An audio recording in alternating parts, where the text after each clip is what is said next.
way up there, 300 mile north of London. Hell. Employment, unemployment is 140%. We started out, we played these bullshit social clubs where we would open up for the disco. We'd go out and do that and build up a following in our area. Eventually got a local deal with Neat Records, which is like a local record company which sprung to prominence in the early 80s, you know, with that new wave of British heavy metal. And we ended up like riding along with that. Running off the rail, when she blows and now snows and hails, paralyzed and venom in her stare. Bob was actually responsible for all this. Yeah, we were one of the first bands to start playing faster, but we took it from the roots of stuff that we grew up on, you know, Sabbath and Slade and Deep Purple and Priest and Budgie, bands like that.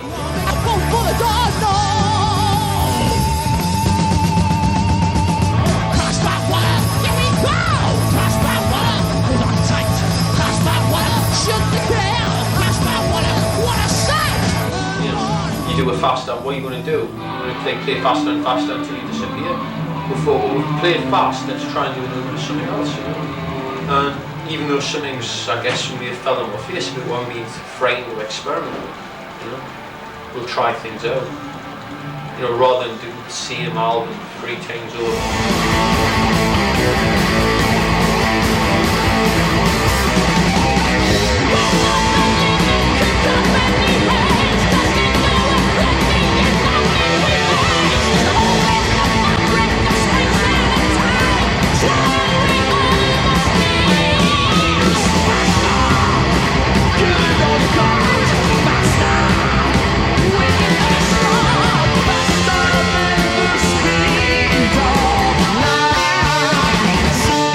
We just outgrew the label, that's when we came. We were hooked up with Megaforce in America and did a live album, and they released All for One.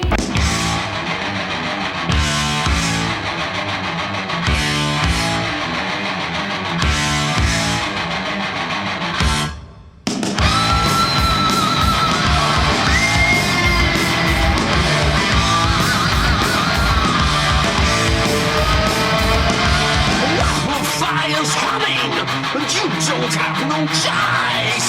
Standing to attention, waiting for his master's voice. How it is the cry, but the screaming from the rear. Try to stop them now, just get the hell right out of here. Mind over metal.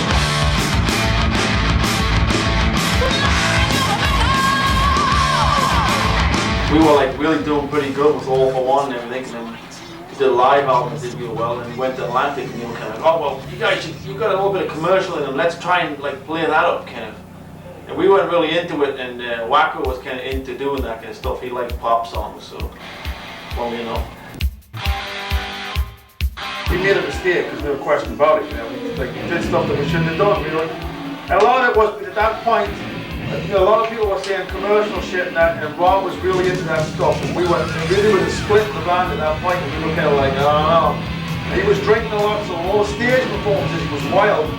But off stage, he was just like playing acoustic guitar and saying, I got this song, How I Love You, or something. I'm going, what the fuck? Dance in the bass gets me wild. First you say no, then you drive me wild. I ain't gonna take it anymore. Both the windows, lock your door.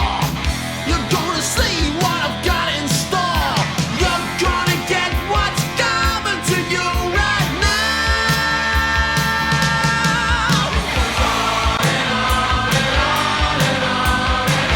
Won't take your fooling around.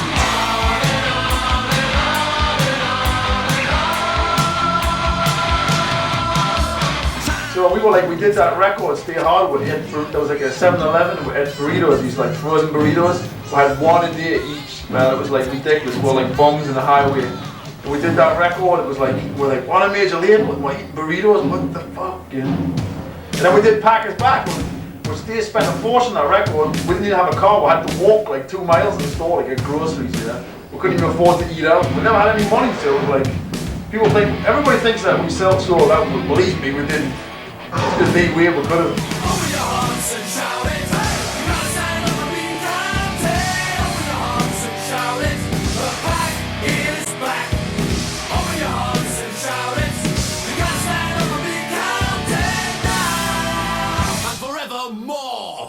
The Pack is back!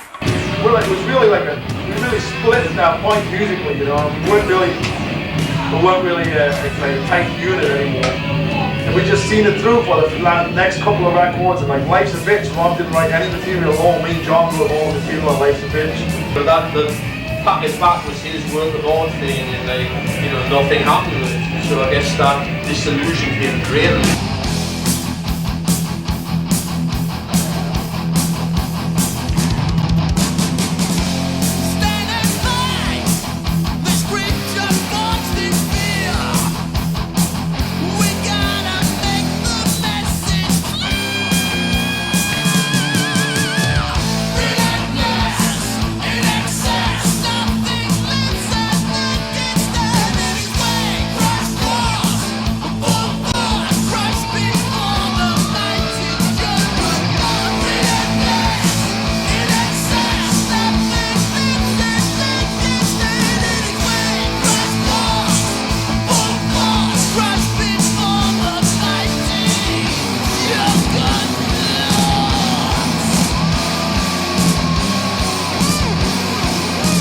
Basically disappeared without even telling us, and went off and got himself a job. And, you know, I guess he did what he wanted to do. And we said, fine, okay. And we looked around and found this incredible lunatic under our noses, who's sitting next to us here.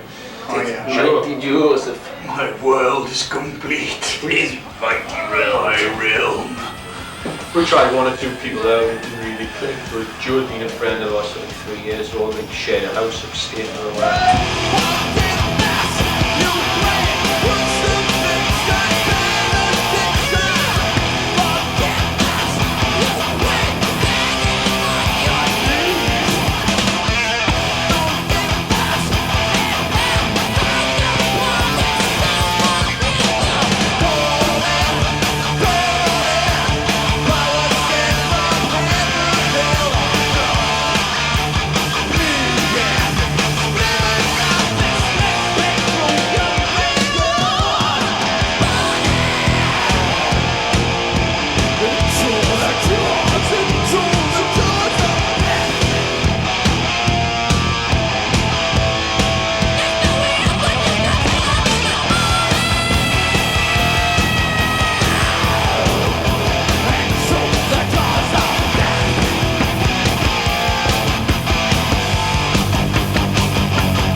It's funny, people, you talk about Raven with certain people, they'll say, oh yeah, well, the early stuff, but then they did that album.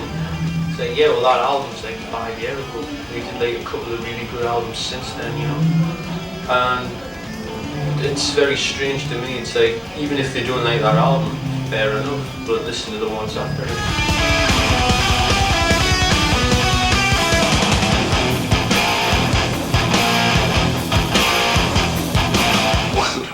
So tell us about the new material you're writing. No. It's heavy. Heavy.